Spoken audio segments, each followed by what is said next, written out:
October 24th, 1929, Black Thursday. In 6 hours, Americans lost $14 billion more than the entire Canadian economy was worth. 13 million shares were sold in panic. Phone lines couldn't handle it. Communication with the stock exchange was cut off. But few people know that this crash began with the decision of just one man, a man whom newspapers called Sunshine Charlie, America's most popular banker. This was Charles Mitchell. He was the one who triggered what we now call the Great Depression. 7 months earlier, Charles Mitchell uttered a phrase that was supposed to save the American economy. Instead, it set in motion the mechanism of the most terrible crash in human history. The Great Depression lasted 10 years and changed the lives of an entire generation of Americans. 25 million people lost their jobs every fourth person. 5,000 banks closed forever, taking with them the savings of millions of families. 2 million Americans were homeless. Families lived in cardboard boxes in tent cities that were bitterly called Hoovervilles. Suicides increased by 30%. In a country that just yesterday considered itself the richest in the world, people stood in lines for free bread. But how did it all begin? In the 1920s, America was experiencing an unprecedented boom. The Roaring Twenties Ford cars, radios in every home, jazz clubs, rising skyscrapers. It seemed that prosperity would last forever. And it was then that a man stepped onto the scene who would turn the dream of wealth into a nightmare for millions. Charles Edwin Mitchell was born in 1877 to a farmer's family in Massachusetts. Nothing predicted that this simple man's son would become America's most influential banker and change the fate of an entire nation. In 19, Mitchell headed National City Bank, the country's largest bank, with assets of $2.7 billion. This was more than the budget of most countries in the world at that time. But the ambitious banker had a revolutionary idea that would change everything. Before Mitchell, stocks were rich men's toys. Only 500,000 Americans, less than 1% of the population, owned stocks. Ordinary people kept money in banks or bought bonds. The stock market was a closed club for the elite. But Mitchell saw a massive opportunity in this. Every American should be a capitalist, he said. Why should wealth belong only to the wealthy? In 1920, Mitchell created a subsidiary, National City Company. Its task was simple: sell stocks to ordinary Americans right in bank branches. When a person came to open a savings account, they were offered to invest in the American dream. Mitchell turned stock selling into an art. He studied every detail: sales psychology, human greed, the dreams of ordinary Americans. His salespeople were assigned to 69 bank branches across the country. They weren't boring bankers. These were honest dream merchants trained according to Mitchell's special program. The advertising was revolutionary for its time. Ads appeared in newspapers. Get rich by investing just $15 a month. Become a partner of American Telephone and Telegraph. Your children will be proud of you. You're an investor. Magazines published success stories: how a secretary from Ohio became rich in 2 years, or how a streetcar driver bought his own house with dividends. Salespeople used clever tricks. They told clients, "Mr. Johnson, you don't want to work for someone else your whole life, do you? General Electric stocks, this is your chance to become master of your own destiny." Or, "Mrs. Smith, your husband works for Ford. Why don't you become a co-owner of the company?" The National City Company's offices were decorated with posters featuring happy families against the backdrop of large houses. Thanks to stocks, we bought our dream home. Happy faces, expensive cars, smiling children, everything screamed, this could be your life. But the real genius was in the credit scheme. Stocks could be bought on margin, put down only 10% of your own money, and borrow the rest from the bank. Imagine you have $100, you buy $1,000 worth of stocks. If they grow by 20%, you earn $200, double your money. Salespeople demonstrated this with simple examples. Look, Mr. Brown bought Radio Corporation stocks for $500, investing only $50. In 6 months, they grew by $150. His profit? 300%. And your money in the bank would have brought only $15. The result exceeded all expectations. From 1925 to 1929, the volume of loans for stock purchases grew from $2 billion to $8.5 billion, a 425% increase in 4 years. The number of Americans owning stocks grew from 500,000 to 10 million people. A teacher from Ohio mortgaged her house to buy Radio Corporation stock. A farmer from Kansas sold his cattle to buy General Motors papers. A mechanic from Detroit invested 6 months' salary in Ford stocks. Everyone believed this was their chance to get rich, and Mitchell basked in the glory. He was called a financial genius and a democratizer of Wall Street. In 1928, he earned $1.2 million in today's money, about $20 million. Magazines wrote about him as the man who made every American a potential millionaire. But Mitchell went further. He created investment trust funds that bought stocks with borrowed money. These trusts themselves became joint stock companies whose stocks were again bought on credit. The result was a pyramid of debts built on the hope that prices would rise forever. By the spring of 1929, even the most optimistic economists began to worry. Stock prices were rising faster than the economy itself. The Federal Reserve System sounded the alarm. The market was overheated. The numbers were frightening. Major company stocks were trading at prices 15 times their annual profit. For comparison, today, such a ratio is considered a sign of a speculative bubble. On February 6, 1929, the Federal Reserve System issued a warning to banks: stop issuing loans for speculation in the stock market. The central bank demanded that margin lending be limited. The market's reaction was immediate. In March, stocks began to fall. In just a few days, Americans lost billions. Panic began to spread. It seemed that the bubble had finally burst. And then, on March 12, 1929, Charles Mitchell made a decision that would change the course of history. He called a press conference and said words that will go down in financial legend. National City Bank will provide the market with all the liquidity it needs. We will not allow an unnecessary crisis to occur. The effect was immediate. Newspapers came out with triumphant headlines. Sunshine Charlie saves the market. Stocks bounced back. In just 1 week, the market recovered all its losses and began climbing to new records. After Mitchell's statement, the market entered its final phase of madness. During the summer of 1929, stock prices reached historic highs. The Dow Jones Index rose to 381 points, a record that would not be beaten for the next 25 years. 3 million new Americans entered the market in just a few months before the crash. Wives secretly pawned their jewelry to buy stocks. Shoe shiners gave investment advice. Even children spent their pocket money on shares. Those who had entered the market earlier felt like geniuses. Simple clerks became millionaires on paper. Chauffeurs bought mansions. Secretaries bought fur coats. America was intoxicated with the illusion of endless wealth. But behind the glittering facade of prosperity, the mathematics of catastrophe was quietly forming. Every dollar invested in stocks was backed by only 10 cents of real money. With just a 10% drop in prices, the margin investor lost everything. With a 50% drop, they owed the bank more than they earned in an entire year. By the fall of 1929, the so-called smart money began to get nervous. Large institutional investors, pension funds, insurance companies, and banks saw warning signs that ordinary people ignored. First, economic indicators were deteriorating. Industrial production had slowed. Car sales were falling. New home construction had decreased. Yet stock prices kept rising detached entirely from reality.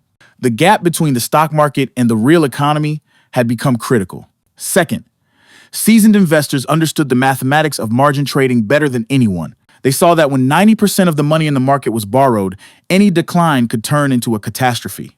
Joseph Kennedy, father of the future president, later recounted, "When the shoe shiners started giving me stock advice, I knew it was time to sell." Third, insiders knew about the Federal Reserve's upcoming plans.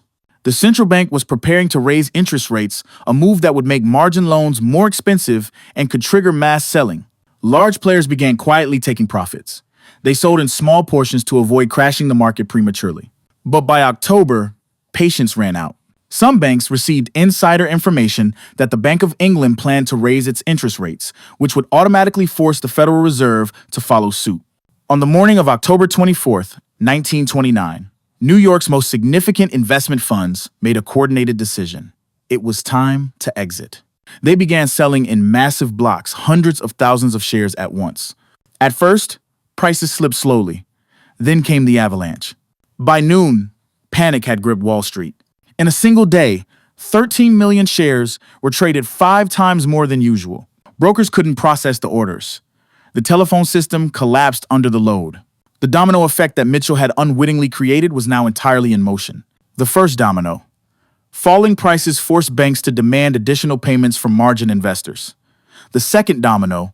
People didn't have the money to cover their debts. They were forced to sell stocks, which sent prices tumbling even faster. The third domino.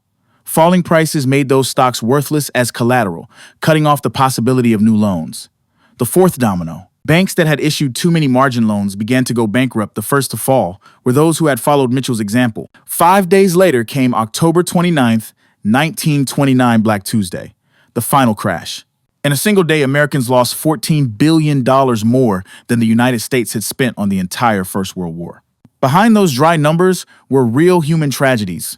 Edward Hopkins, a mechanic from Detroit, had bought Ford stocks for $5,000, his entire life savings. By November, they were worth only $200, and the bank demanded an additional $3,000. Hopkins hanged himself in his garage. Mary Kay Field, a teacher from Ohio, had mortgaged her parents' house to buy Radio Corporation stocks. After the crash, the bank repossessed the home. 3 generations of her family found themselves homeless. In New York, lines formed not only at the banks, but also on the bridges. Suicides reached record levels. The Brooklyn Bridge became a symbol of despair. Those who had considered themselves millionaires just days before now ended their lives there. In 1933, he was summoned before Congress. Senator Carter Glass looked him in the eye and asked, "Do you consider yourself responsible for the ruin of millions of American families?" Mitchell replied calmly, "I wanted to give people the opportunity to get rich. No one forced them to buy stocks." But justice soon caught up with Sunshine Charlie. That same year, 1933, he was charged with tax evasion, $850,000. He was forced to resign in complete disgrace. The man once hailed as the savior of Wall Street had become a symbol of greed and recklessness. American society was torn in its opinion of Mitchell. Newspapers wrote about him in opposite tones. The New York Times called him the architect of financial catastrophe, the man who turned the American dream into a nightmare. Ordinary Americans despised him. On the streets of New York, people booed him openly. One Detroit newspaper wrote, "Charles Mitchell stole more from us than any bank robber in history. A robber takes a bag of money, but Mitchell took the future from an entire generation." Yet there were defenders. Some businessmen insisted that Mitchell hadn't forced anyone to invest. People chose greed over caution. His colleagues claimed he was caught in the storm. Any banker in his position would have done the same. Ironically, the bank not only survived the crisis, it became stronger. After Mitchell's resignation, the new management shut down risky operations and focused on traditional deposits and loans. The government quietly supported the bank. It was simply too big to fail. The collapse of competing institutions allowed National City to buy up their assets for pennies on the dollar. By 1935, the bank controlled an even larger market share than before the crash. As for Mitchell himself, he vanished from the spotlight. After his trial, he moved to Europe, where he worked as a consultant for small banks. In the 1940s, he returned to the United States and founded a modest investment company. Sunshine Charlie, once a national hero, became a forgotten man, remembered only as the face of 1920s greed. He died in 1955 at the age of 78, never admitting any responsibility for the Great Depression. The catastrophe triggered by Mitchell changed the American financial system forever. In 1933, Congress passed the Glass-Steagall Act, separating commercial and investment banking. Its goal was simple: never again allow bankers to gamble with depositors' money. The Securities and Exchange Commission, SEC, was created to oversee the markets. Deposit insurance became law. Strict limits on margin trading were introduced. America swore this must never happen again. But the government also took even more radical measures. In April 1933, President Franklin Delano Roosevelt signed an executive order that shook the foundation of the American economy. Private citizens were prohibited from owning gold. All Americans were required to surrender their gold coins and bars to the government at a fixed price. This was a desperate attempt to regain control over the monetary system. As long as citizens could demand gold for dollars, the government couldn't freely print money to fight the Depression. By confiscating gold, Washington could expand the money supply and stop deflation, but at a cost, Americans' right to own precious metals was gone. Within a single month, Americans turned in more than 3,600 tons of gold, more than the current combined reserves of Russia and China. A year later, the government quietly raised the official gold price from $20 to $35 per ounce, instantly earning billions in profit on the confiscated metal. The scars of the Great Depression lasted for generations. The U.S. economy took 10 years to recover. Millions of citizens lost faith in Wall Street forever. An entire generation began storing money under mattresses instead of banks, a symbol of shattered trust. Today, almost a century later, history repeats itself with frightening accuracy. 50 million Americans now trade stocks through their smartphones. The total volume of margin loans has reached a record $900 billion. Apps like Robinhood promise the same dream that Charles Mitchell once sold. Make everyone an investor. Zero commissions. Trade like a pro. Invest your paycheck. A new generation is buying cryptocurrencies and meme stocks, borrowing money through margin accounts, chasing quick fortunes. The same promises of easy wealth. The same cheap leverage. The exact mechanism Mitchell built nearly 100 years ago. The average American today owes more than they earn in a year.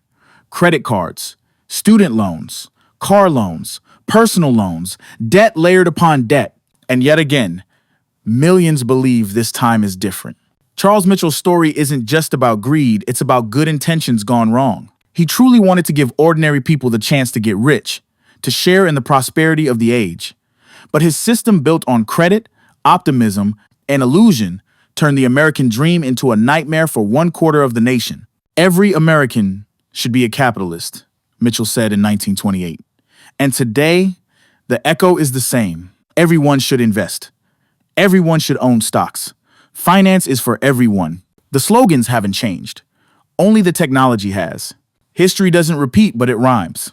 Every few decades, the same cycle returns a new bubble, a new generation of believers, and a new Sunshine Charlie to light the match. Next time you hear promises of easy money or see platforms claiming to democratize finance, remember this story. Remember Charles Edwin Mitchell, the man who wanted to make every American a capitalist and, instead, triggered the greatest economic collapse in modern history. Because in every age, the faces change. The tools change. But human nature and the mathematics of speculation never do. Nearly 100 years have passed since that October morning when the phones went silent on Wall Street and fortunes evaporated in a single breath. But the echoes of that day still shape the world we live in. Every boom, every bubble, every new era of wealth carries the same fragile heartbeat belief. Belief that markets will always rise. Belief that debt is just another tool. Belief that prosperity is permanent. History, however, keeps whispering the same truth. It never is. The Great Depression was not merely an economic event, it was a cultural reset. It humbled a generation that believed progress had no limits. It turned the skyscrapers of New York from monuments of ambition into symbols of despair. And it forever rewrote the relationship between citizens and their banks.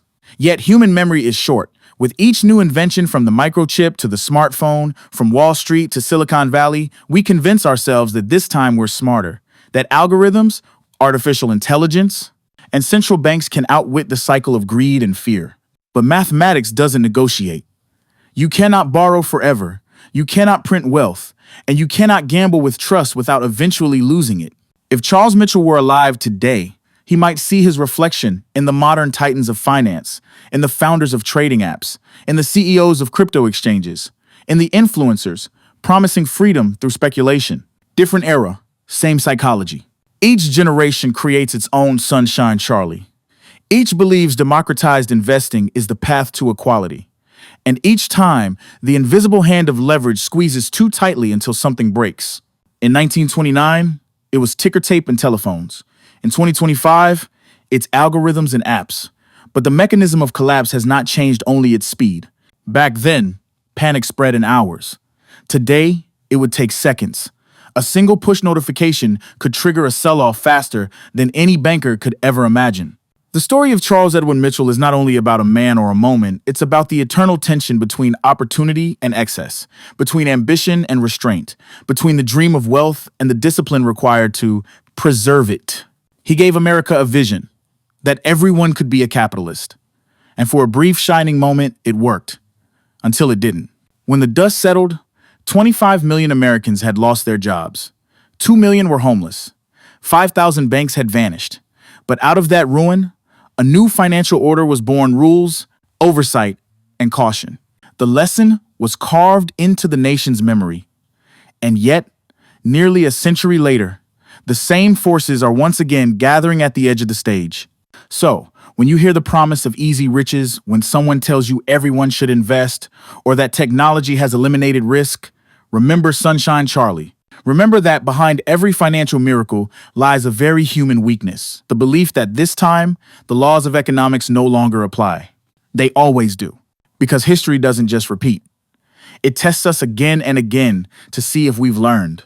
The Great Depression wasn't just a tragedy, it was a mirror, and the reflection is still staring back at us.